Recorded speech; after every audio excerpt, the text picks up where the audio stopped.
walls came down when your love shone through. Now my life will never be the same. You love me too much to let me stay this way. All right, good morning. Welcome to the Warrior's Way. Our warrior this week is Jim Bailey. Say good morning, Jim.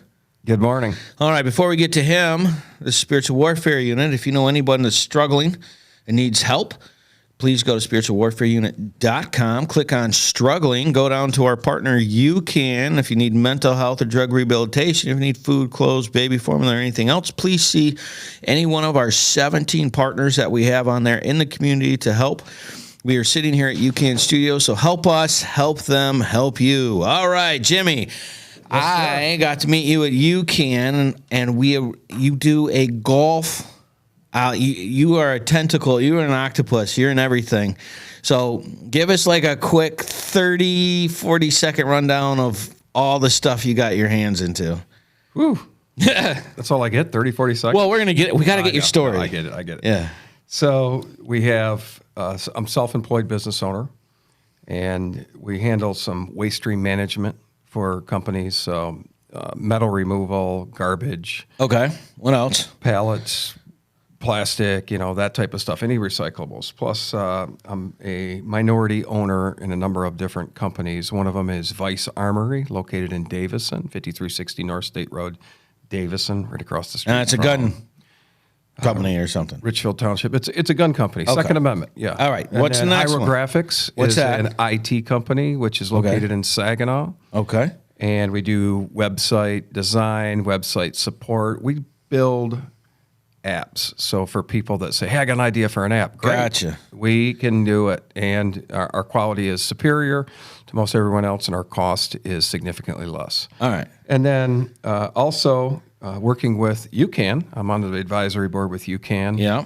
And I think that this is one of the most important things that I'm involved in. I'm so blessed. Mm-hmm. I do believe that our efforts cumulatively are going to pay off in a big way for the community.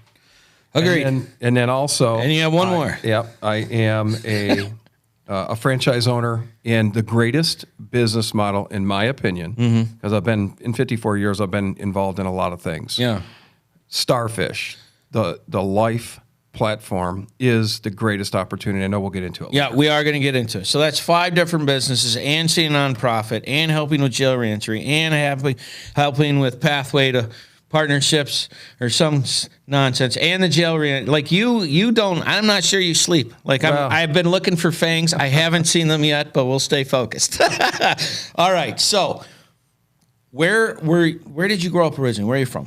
Like, where are you born? So, born in Pontiac General Hospital. Okay. And parents from there? Or? Yeah, we were, yep. Yeah, what'd they do? And everybody in the Bailey family, everybody in my mom's side of the family, everybody worked at General Motors.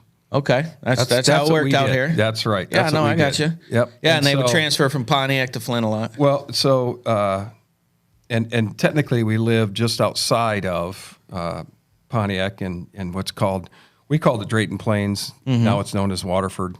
Wow. And my dad had the foresight to say, and because we lived just outside of quote unquote the city, we did everything in the city. I mean, I can remember my dad being a pipe fitter, the pipe fitter softball team, and it was great memories, but at city parks, and you're just playing ball, Kentucky Fried Chicken buckets, and you're just sitting around, running around. I mean, that's what we did. All of these memories, and barbecues at teammates' houses, and so he decides to buy in Columbiaville, Michigan. So Columbiaville is a wonderful place to grow up. I'll tell you that. Yeah, it's a little out of the city, like quiet. Yeah. Yeah, and we had... Well, when did you move there? How old? Right when I was 4 or 5 years old.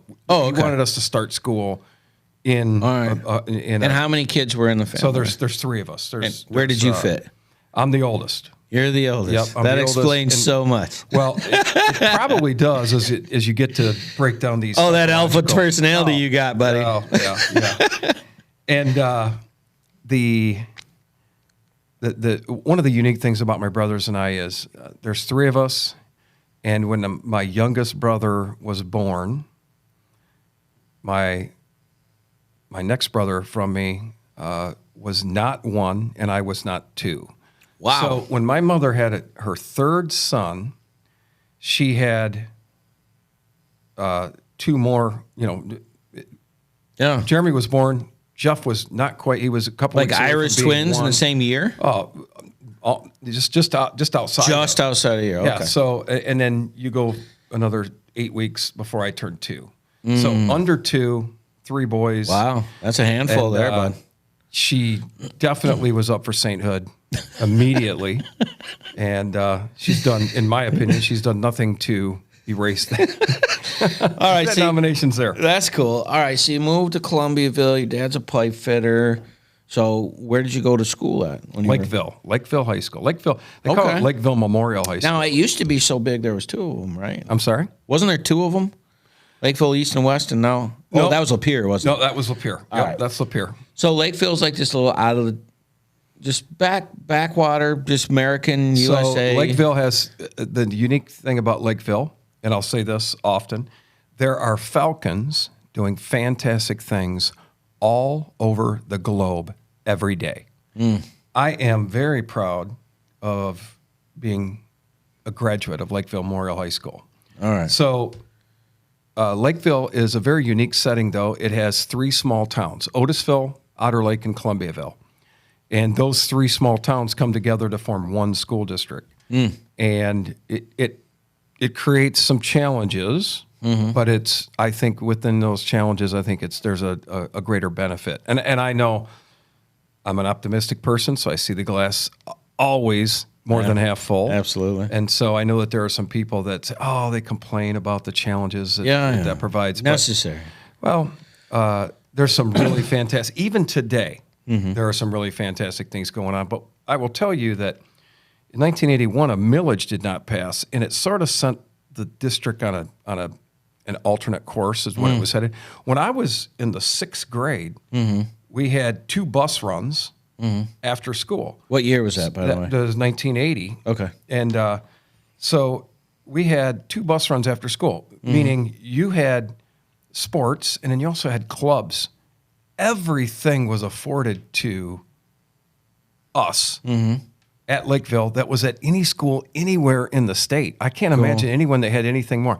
I mean, when that millage did not pass, it was like the death sentence. The only thing that survived that particular year, in my memory, was the band stayed together. Wow. And the band community in Lakeville has been historically just a great community inside the school district. Yeah. And we got a grant from some hardworking people that cared, and we had a quote-unquote, it was a modified, but still we had a wrestling team in my 7th grade year. For middle schoolers. Now, it wasn't for the high school. And how did you do in wrestling? Well, I ended up being a state champ at Lakeville, 1986, Class B. All right, we can't get to that. You're jumping the gun. Well, You're telling the good stuff. I just asked. Eventually, Man. I ended up being a state champ. So I was the 2nd state champ from Lakeville. There's been... all right, what weight class? 198. 198, so just under heavyweight. Exactly. Back then, it was 198, then heavyweight. Now it's 189, 215 in heavyweight. There's 14 weight classes. When I wrestled, dude, the fact that there's plus 215 high schoolers is just freaking nuts. That's like man size, right? Well, yeah. And I believe that the sport of wrestling is, I think it's the oldest sport.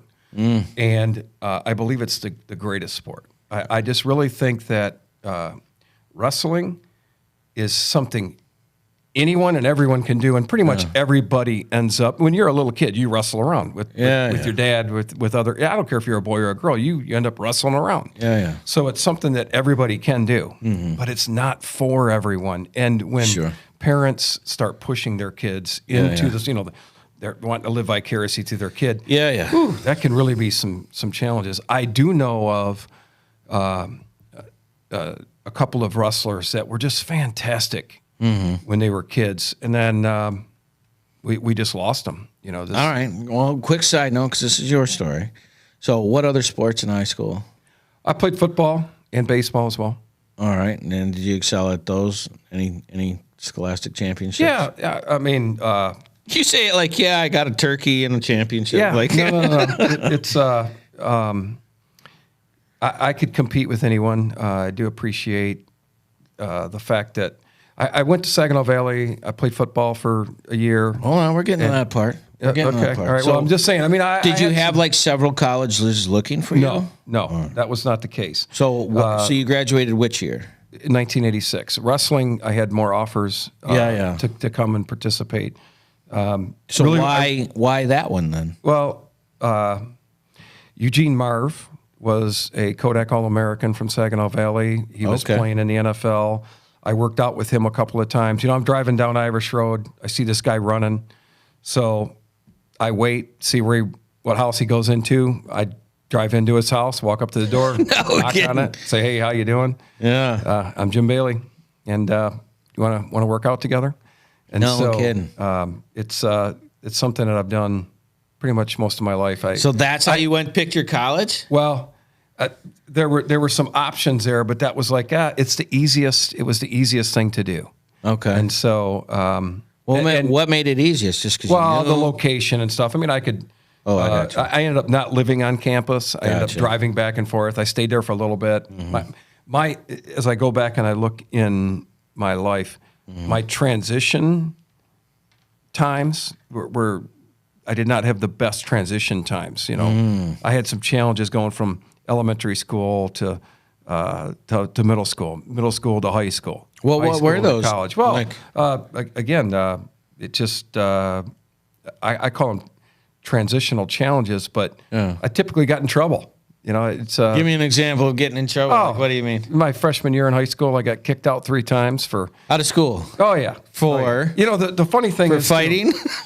There was a couple of fights, but I knew it. There was some issues with a particular teacher, and man or a woman? A woman. Oh, okay. And then and the nice thing about it is that as we went through life, I felt better about the fact that her and I were able to have conversations and not have any issues. I really do love people, and I want the best for everybody. You're definitely people. My favorite thing about you is you want other people to succeed, and you're like trying to pull them out of their apathy, and you have a real passion for that.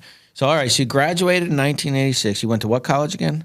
Saginaw Valley initially. Okay, and then you just did wrestling to start? I'm sorry? You just did wrestling to start? Football. Okay. And Saginaw Valley did not have, they had a wrestling team. And that was that a D2 back there then? It was Division II. Okay. And they had a wrestling program and they dropped it. And I really wish they'd have had it. I probably would have left and stayed there. But instead I left school because I got a good job. All right, hold on. Before you skip in that, we got to go to our first break. All right?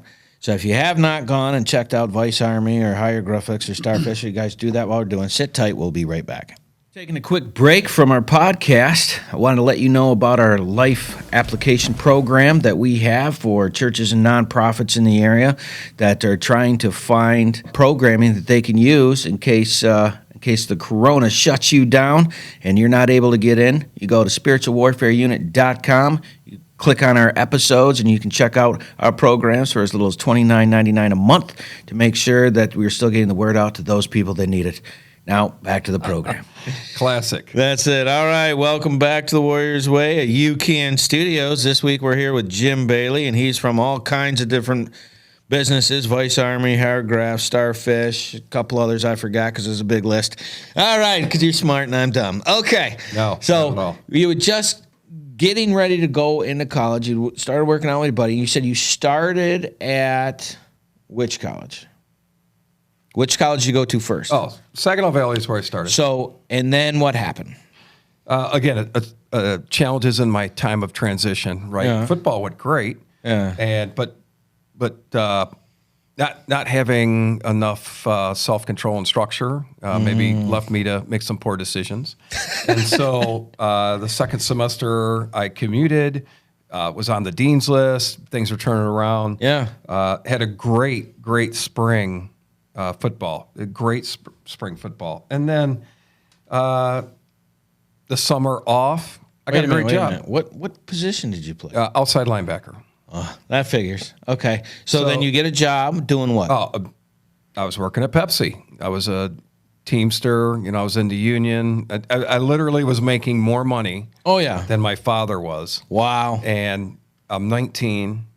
Oh, you're living a dream. Why am I going to college? Why am I going to college, right? Yeah.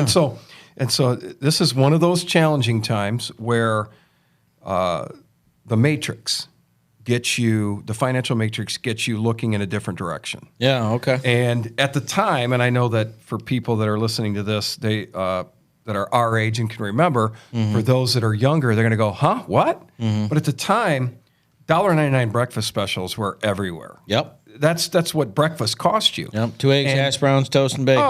Well, coffee. Yeah. $2. So $1.99, $2.99 for breakfast specials everywhere. You literally could go and tip for $5. Right. Well, I had uncashed checks and hundreds of dollars on me. I couldn't get to the bank to cash. Of course, I'm working all the time, but I'm making a lot of money. And when you're 19, at $10, you're throwing $10 down for a $3.50. Oh, you're breakfast. a big shot. Yeah. Oh, right. Oh, yeah. Right. Yeah. You feel good. Oh, yeah.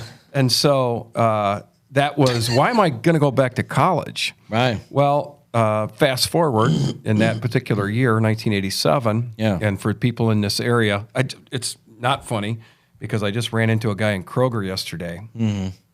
Pick up this ham, put it in my cart. Guy walks up and says, "Hey, that's got a broken seal on it." I said, "Excuse me?" He's like, "Yeah, I used to work in a meat department and for 20 years, and so and it's probably still good, but I'm just letting you know." Yeah. Oh, so I put that ham back, and then we started talking. Yeah. And of course, I shared the Starfish platform with him. But he's a union rep, and he started out at Hamady Brothers back in the day. No kidding. He was at Flushing and Elms, but Hamady Brothers was a huge union supermarket presence in the greater Flint area. I want to say 40 some odd stores at one point. Yeah. Employed a lot of people. Yep. And in 1987, they went on strike. And so the day that Hamady Brothers went on strike, Pepsi and the Flint Corporation said, you can go home. We don't need you right now. Now, I'm in the union. They're going to call me back at some point. I was only off for a week. It wasn't like it was a long layoff. And actually, during hunting season, that's not a bad thing when you're a young man, right? Yeah. And so during that time, though, I was working so many hours. I had a lot of money, but I just got to thinking, and this is so true when you're at a job. If you want to know what you're going to look like and what your behavior is going to be, more than likely by being in a situation, look at the guy that's been there 20, 30, 40 years. Yeah. Because I was working with people that had 40 years in and they were still working. Wow. They were, middle, late 50s, early 60s, and they were still working, hunched over, had an attitude, a negativity about their attitude, their life, how they saw life. Didn't and I'm enjoy thinking, it. I don't know that I don't want that to be. I don't know that I'm going to be here because it's kind of contrary. And you picked that up at 19 or 20. Wow. Oh yeah. Good for you. Definitely. And so I thought, you know what? I need to go back to school. So I enrolled at Mott. So I had my credits that could transfer because again that first semester, not all of them would transfer. Of course. And and I started chipping away, and so by working at Pepsi. I completed my associate's degree and then went over and finished up at University of Michigan Flint. I had a history major, earth science minor, majoring in history. Really? Wow. Secondary education. That makes so much sense. And I became a teacher. So you went from a teamster to a teacher. Yeah. So I went from. Wait a minute. Hold on. How many years was that time frame? So it took me. I graduated in 2000. So it took me technically 14 years to get my bachelor's degree. 14 years. Wait a minute. Hey. What? Like, okay. So we were at 1987, and you jumped 2000. Let's back up. All right. So you leave. How long were you in Pepsi before you said I got to go back to school? It was within that first year. Okay, and then you got your associate's degree. What year was that? Would have been 1997. Okay, so you went from 87 to 97, so you were chipping away. So what you meant by chipping away is, did you get married during that time? Yes, I was married and we had 3 kids. Oh, what year was that? That I got married? Yeah. 1988. Oh, okay. So see, you skipped a couple important things. Yeah, All right. well, hey. 87, Pepsi, lady that you grew up with, lady that Yeah, I went to school with. Yep. So fellow Falcon. Yep. All right. So and then you have 3 kids. 3 kids. And then during that time period to 1997, was there anything? Where did you move? Where were you living? I built a couple of houses during that time as well. Wait a minute, you built the houses? Yeah, well, my family and I did. So my on top of doing the Pepsi thing and take care of the family, when did that? How did you have time for that? That's what you do. So you take. You just do it, man. You didn't take know. 2 weeks off. You take 2 weeks off. You get the hole dug. You get the basement built. You get the floor on top, and then after work each day, you start building walls. You put the trusses up. After doing Pepsi all day, hauling Pepsi. Yeah. So wow. The first house I built was in Otisville, and then the second house I built was in Davison, and so to sort of summarize all of that. Yeah. And this is the mother of my children, and we were married for 15 years. Pepsi, and kind of what we did was we that income and really a thriftiness attitude. And plus building those couple of houses,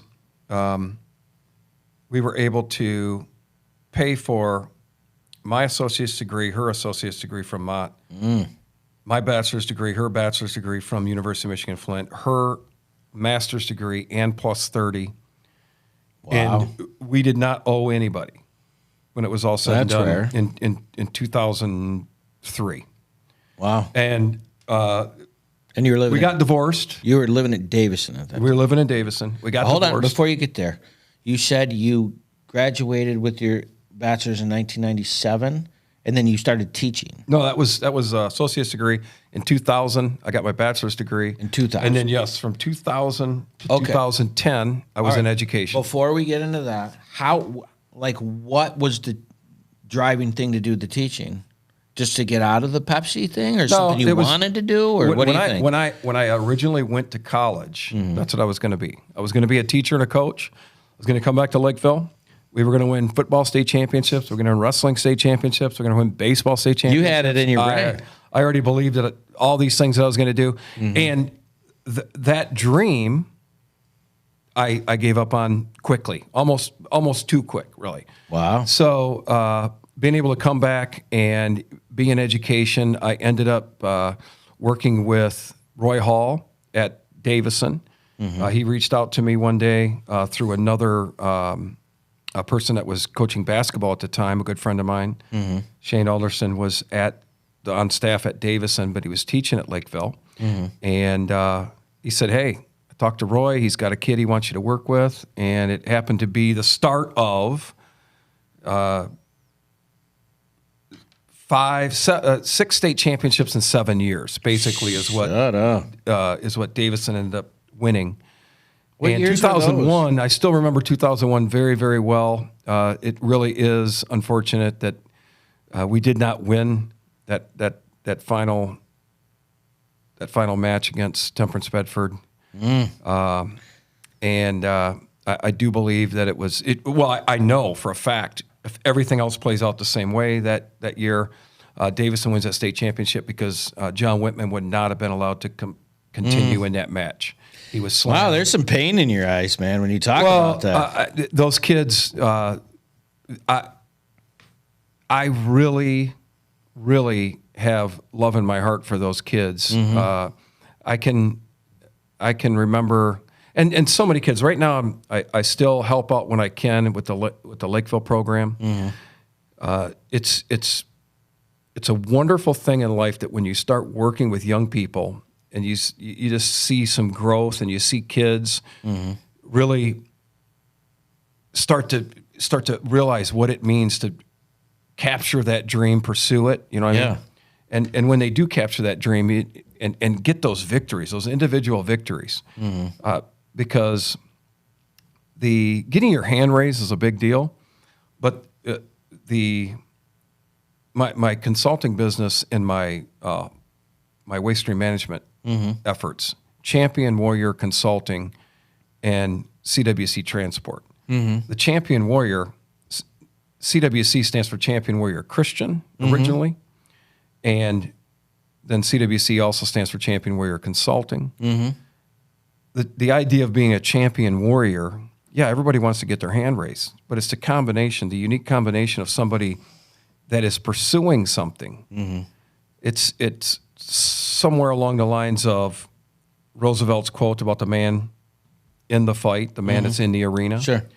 And also realizing that not everybody is going to get their hand raised. Sure.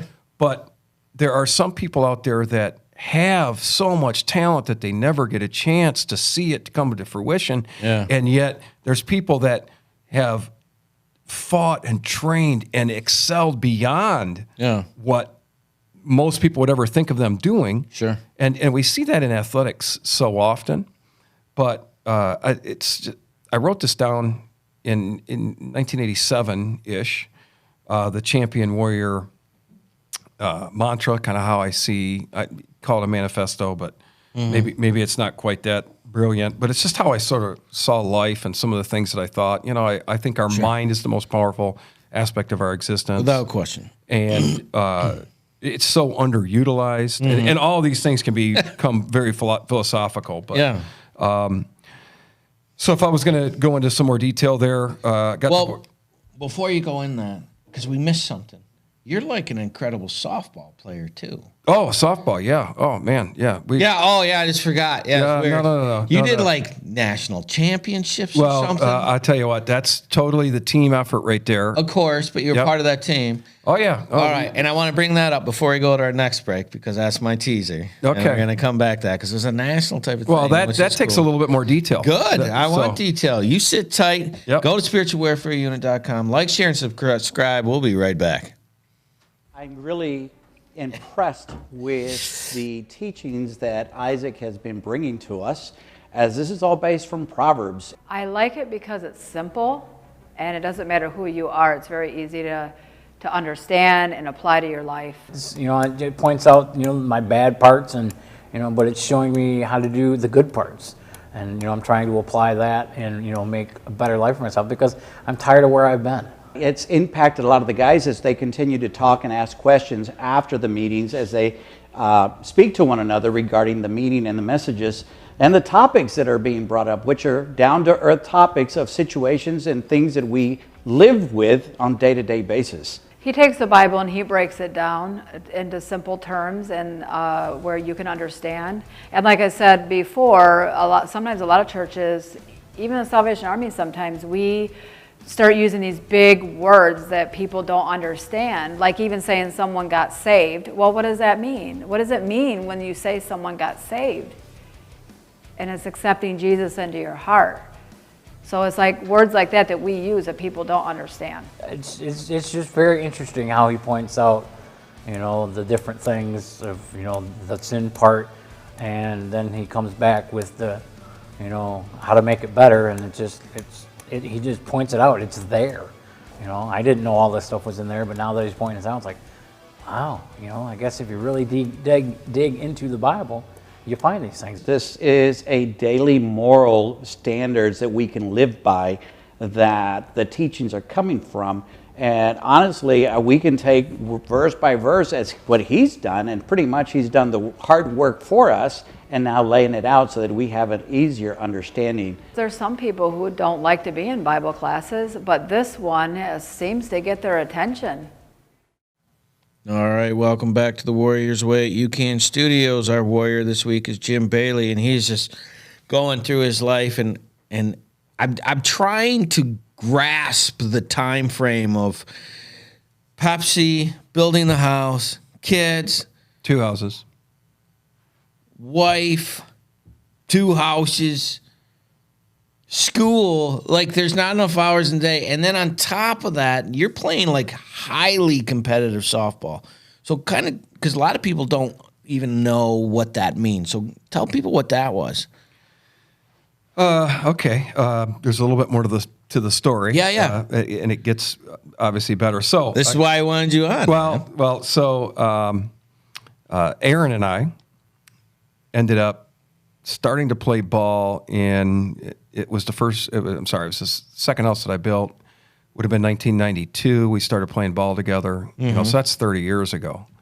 And don't say that out loud. Oh, well, it's been a while. It's been 30. A while. It's been 30. And I had a few opportunities to play at a quote unquote higher level, more competitive. However, I was in this church thing. I was at Richfield Nazarene, and we had a good thing going, trying to build some things, and it was our group of guys, right? And I was trying to do what I could, and still, quote unquote, being a Christian, but not necessarily. I had a lot of flaws in my faith. Oh my God, you weren't perfect? Are you for real? Well, so join the club, brother. I didn't pursue some of those other things, right? My focus was hunting, fishing, playing basketball, doing some other sports, softball through the church, and that was kind of it. So I get divorced in 2003, and I end up, and this is not hyperbole. God showed favor on me and connected me with my bride. Wow. My girl. How did that happen? And you can't just say that and not tell us a story. Come on. This is how it was. We were having a fundraiser at a local establishment, and I ran into a buddy of mine, one of my dearest friends, and we were going between a couple of establishments. I walk in. I was like, "Hey, what's going on?" I look over at the bar, and the back of two women's heads. I went, "Yeah, He's like, "Yeah, that's my wife." And you remember Teresa from school? I'm like, "Really?" Yeah, I do. He's like, "Hey, easy." So did you pull the how you doing? No, did I ever? He's like, "Yeah, don't even think about it, dude. It's so far out of your class." Wow. I went You're like, hold my Coke. Yeah, exactly. So that's great. We talked, and all of the circumstances around it, I cannot explain it any other way than God looked at me, because I'm now going to be a single father, right? With parental responsibilities. It ends up being a little bit more than half the time. Right. I would have failed miserably. Right. There's no doubt about it. And so God blessed me with my life partner. Okay. And she excelled. She had never been married, no kids. She excelled in being the bonus mom, as you would say it. I don't like using the word stepmom. Yeah, no, I got you. It has some negative connotations. It was in addition to. So the kids were blessed with they get another mother. Yeah. That really allowed me to be able to be a better father than I'd ever been. And together, we have grown in our faith and in our service to the Lord together. And it would not have happened. It would not have happened had God not put us together. I don't know that it would. What year was that again? That would have been 2004. We got married in 2005. We've been married now. All right. 17 Whatever years. the years are. Yeah. All right. So Coming up on before we 18. move on, did you ever play in any state championships or national champions in the softball stuff? Yeah. So the won a couple of church state championships prior to. Was that a big deal? Well, because I don't know. How many? If you had to guess, how many people were in that kind of tournament? What was? I will say this. Yeah. Softball's, like many sports, is dying, and I know people do not want to hear that. But in 1988, slow pitch softball was the most played sport in America. Wow. There was an article on that. You could go to. I'll just use the greater Flint area on any given weekend through the middle late 80s all the way through the middle 90s. Okay. And you would be wondering where you're going to go play. Now, there were money tournaments over in Canada. There were sanctioned state tournaments in the state. But in the city, the greater Flint area, you had Carpenter Road, you had Potter's Lake, you had Regional Park in Davison. Yeah. You had the Lapeer Complex. You had the Union City Fields out at the airport. Wow. You had Grand Blanc. And then there's going to be some other ones that I'm missing. There were different tournaments that were being held any given weekend. And you had so many options to play. Otisville had 2 diamonds. Where are you playing this weekend? That would be that'd be the conversation. Where are you playing this weekend? All of those places, there'd be 4 or 5 tournament options any given weekend that you could go play in. Wow. And you do not have. They've torn down. Many of those complexes do not even get played on any longer. All right. So during that time, there's national tournaments of some kind? Well, so I started playing in the Nazarene National Softball Tournament and really got hooked on. That's why in the 90s, not pursuing other opportunities to play softball on other higher level teams. Yeah. Part of it was because, I was married, had young kids, I had other responsibilities, but also trying to do this church thing. And my desire was to win a Nazarene National Championship in Cincinnati. Wow. Well, man, they had a national church champion. I didn't know that. Oh yeah. That's why I was asking how many churches nationally? How big is that? I don't even know. And back then, 80s. And we 90s. had 60-ish teams pretty much in the middle 90s, and then I think I want to say that it was between 70 and 80 teams was its pinnacle. Wow. And it was the traditional tournament back then. How competitive was it for real? Well, there were no limits. So in sanctioned ball, whether it was ASA, NSA, USSSA, they have a I don't know what any of those mean. Well, American Softball Association, National Softball Association. Oh, different. So just different organizations that sanction things. So they have these rules that you can have these rated players, only so many of them on a particular team. So what does that mean, a rated player? Well, Aaron is a quote unquote. He has a softball rating, like a baseball card, or we have some other guys. Let's say it's you get certain points, and over the years they've had multiple different ones. But basically, what they say is that if you're a major player, you're at the top of the list, and if you're on that team, then you can't play. The whole team has to play major. You can't play in these other divisions. So in our mix, and this is just who we were hanging around, we had guys that were playing on the national circuit that were our friends. So you were really competitive. Well, and so I was...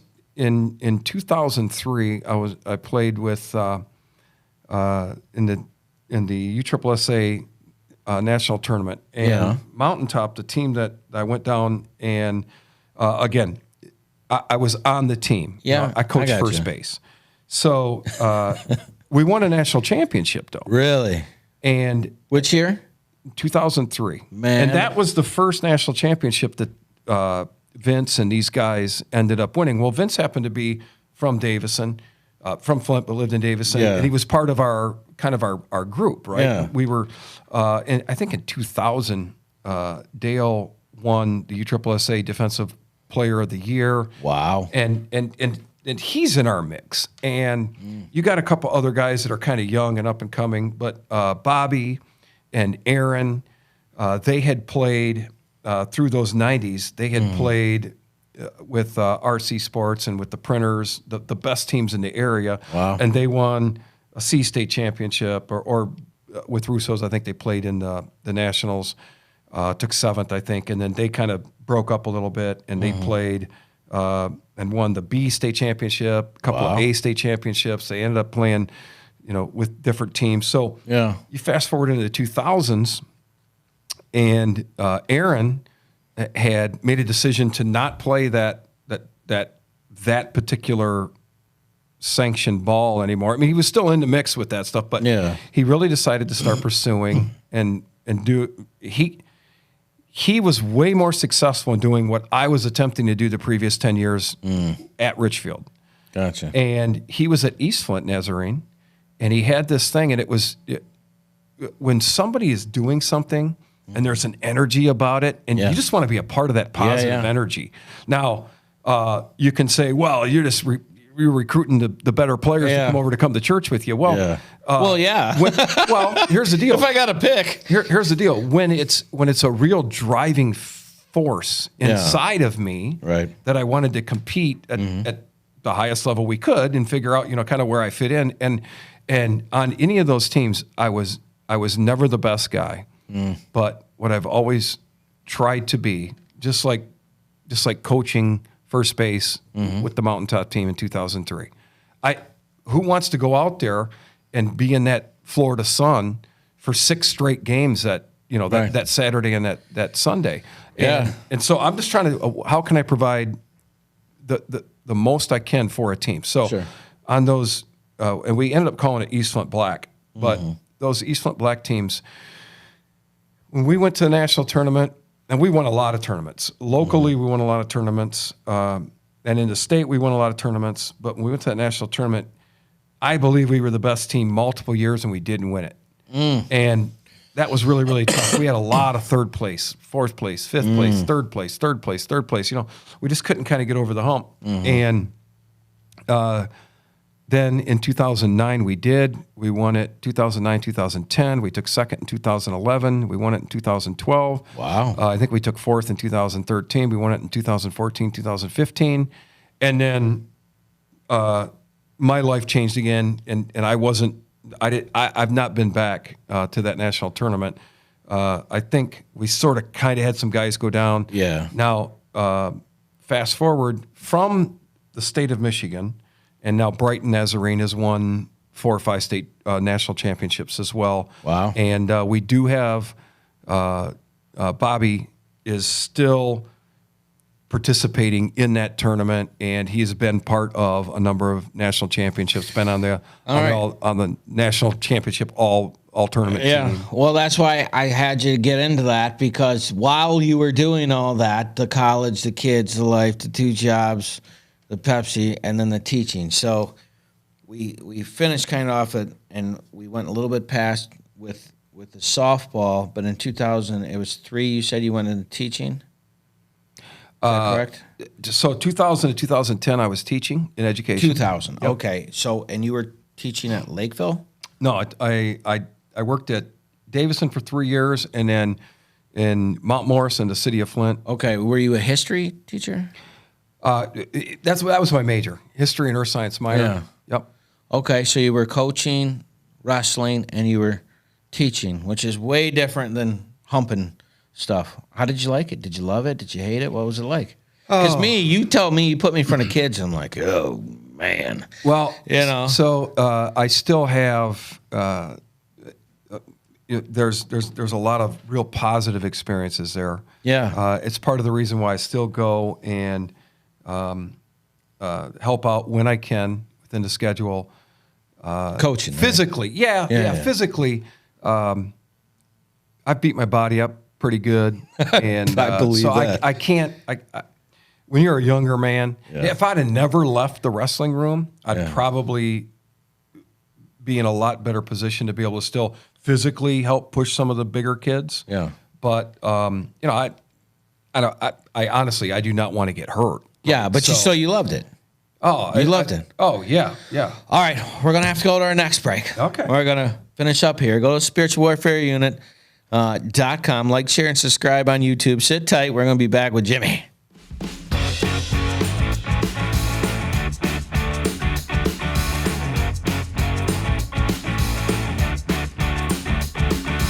United Community Addiction Network is one of our strategic partners at Vice Armory, where we are believing that together we can make a bigger difference in the community.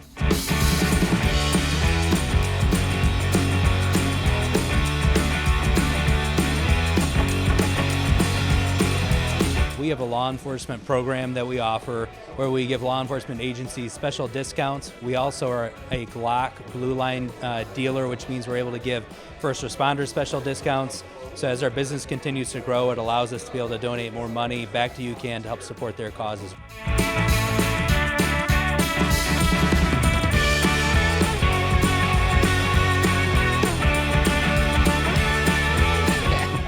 All right, welcome back to the Warriors Way. Our warrior this week is Jim Bailey, and he was just finishing up his stories of school and being a teacher and a coach.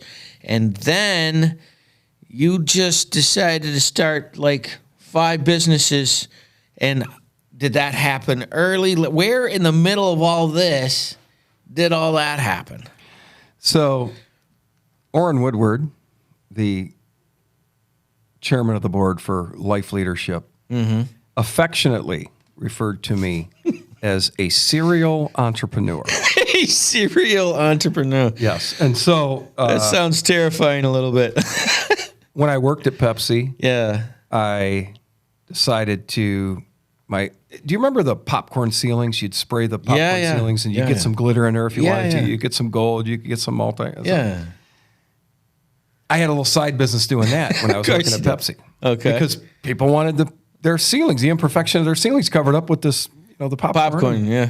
Okay, so I come from one of the wonderful things about my family, what they've instilled in me is hard work. For sure. And, my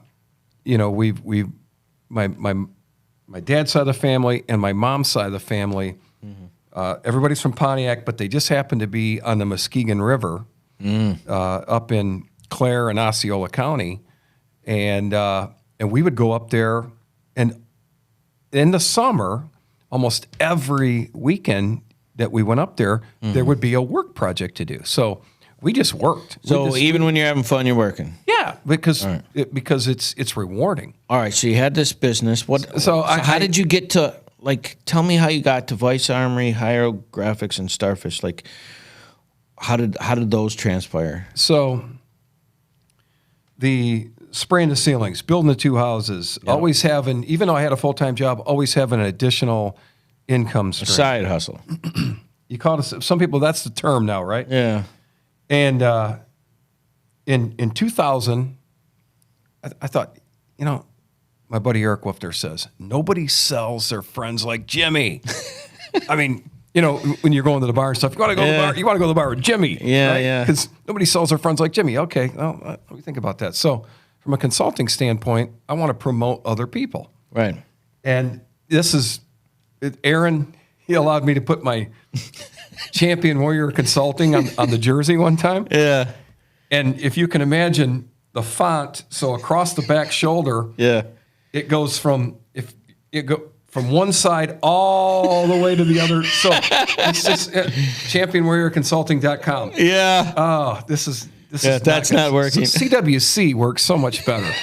And my win-win exchange, right? I just always had this heart for, in order for relationships, business relationships, any relationship, in order to be sustainable, it needs to be a win-win exchange. Right.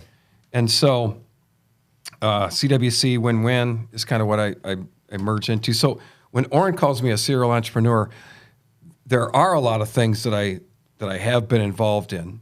And one of those things was I started helping a friend and ended up being in the waste stream model. And that was about 2008.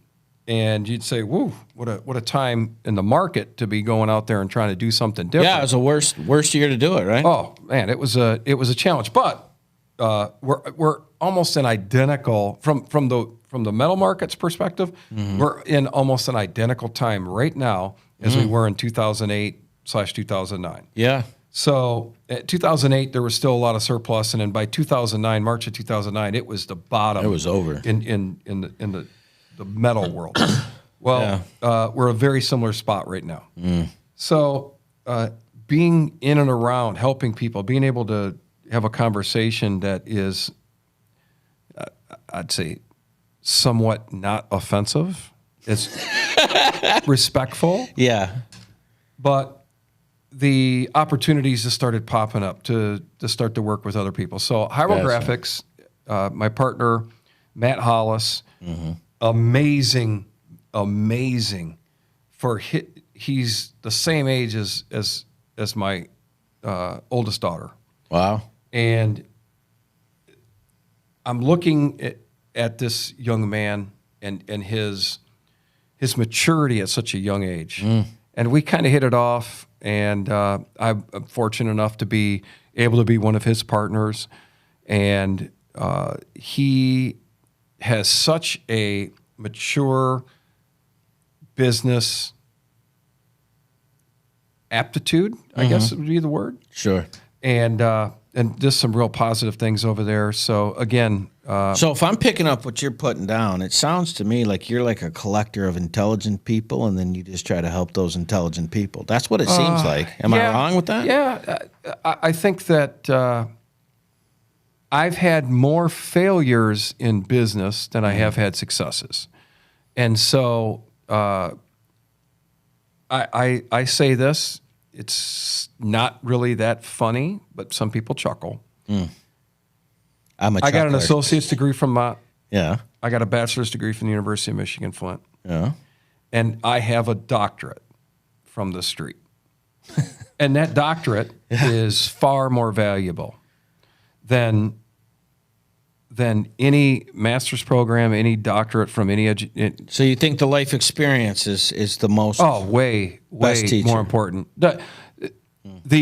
The costliness of it, the hundreds of thousands of dollars that I've lost in different business ventures, Right. have been challenging. I try not to focus on those things. Yeah, right. But in all of it, our Lord has continued to show favor and blessed me, the people around me, my family, my extended family, my relationships. The Lord continues to bless, and I am so thankful for the experiences that He has given me. So the Hyrographics was another, just through the connections, just through getting introduced to people. Yeah. And You said that's an app company, right? It is. It's an IT company. So all right, we can build websites. We can maintain web support. All right. What about because Vice Armory one's kind of cool. So tell people about that. So you're a minor owner in 5360 North State Road. And they make weapons. Okay, so we don't make them. We sell 'em. firearms. We sell firearm accessories. We sell ammunition.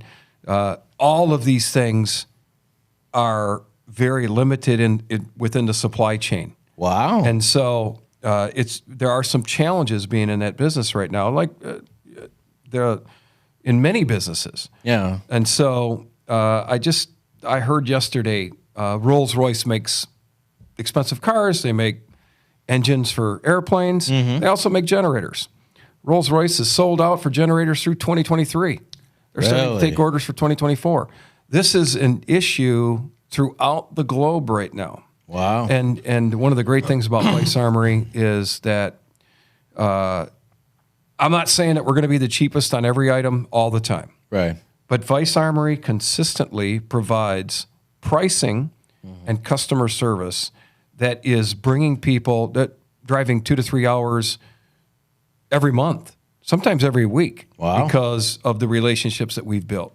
So I think that that's a direct reflection of Matt Hollis and his maturity at being, just, I don't even know what generation they call it now, Generation X, Y, whatever, Z. He's very mature, and I think I'm so thankful that God has put us together, and I get to be a small part. This is a small part of being part of that company. So I jumped to Hyrographics, an IT company, provide web support, web design, as well as the app. The app's a big thing. Softball kept me in the game in faith, in the church. It kept me around people. Yeah. Softball was that connectivity. Right. The Gold program through Life kept me engaged with the Life family, with the Life community. Gotcha. It kept me around long enough to where one day I'm looking at this and I'm like, okay, the governor shut down the state. Mm-hmm. I'm looking for something to do, somewhere to go. And Life Community was having an event in Shipshewana, Indiana. Mm-hmm. I'd never been to Shipshewana. It was February 2021. And I'm like, let's just get out of here for a weekend. Let's get out of the house. Let's go. Yeah. So Teresa and I went down. We went to Shipshewana. We ate the chicken at the Blue Gate restaurant. Man, it was good chicken. Mm-hmm. And she just said, you know what? You go over, you kind of do a reconnaissance, kind of a information gathering. I walked into this event, had a few thousand people in it. The people were like me, only maybe a little bit more, like positive, optimistic, all this energy. They were excited to be around each other. Yeah. And so I had a wonderful experience. Well, then the next day, Saturday, we went to a few more sessions, and we're watching the recognition, and we're hearing these people speak about the business and these opportunities. And we heard a gentleman, specifically, we heard Dean Fry and Chris Brady. Mm-hmm. And when we heard them speak, there was something that happened to us. That we were about to buy a party store at the time. We were about to leverage, the savings that we had to buy this party store because we wanted to do something else. Mm-hmm. And we can't buy this party store. And she said, why do you think that? Because I think the same thing. Mm. I said, because we're gonna invest all this money into this business model that, party stores have been around for a long time and they've been successful. Mm-hmm. But to make what? Yeah. X amount, right? No matter what we could do with a party store, there's only so much you can do with it. Right. And you're there 80 hours a week. Yep. I mean, you're working hard. Yeah. But in the life business, you get an opportunity to start a franchise business that we're able to show people, just through the Starfish platform, we're able to show people how to take money out of their bank, put it into the platform, create digital cash through gift cards. So, what does almost everybody right now by default do? Yeah. For Christmas gifts, for graduation gifts, for birthday gifts, they buy gift cards. So we gotta close up. Yeah, hey, we gotta. I can talk. Listen, where do they go to see that? Like, if they want to see that Starfish thing, is there a website or is there? We do. It is a Facebook? direct sales business. So it is a person to person. It's about building relationships. But we can get a hold of me. I can send out some information, and we can grow. But yes. Well, what we'll do, we got to a spot now. I could talk hours about this. I believe you, and you're passionate about it, and I love that. Jim, thank you so much for coming on. You're one of our community partners. I love your passion and power, man. Everything that you're doing, I really appreciate it. I look forward to doing other things with you for our community that we're doing. Thank you so much for coming in. If this is your first time, please go to Spiritual Warfare Unit, like, share, and subscribe. We appreciate you, and we will see you next week. Do you have a nonprofit in your area that's doing a lot of work that people should know about? Feel free to contact Spiritual Warfare Unit at 810-715-9319, and we would love to have them on to see what good they're doing in the community and find out their story. Thank you so much.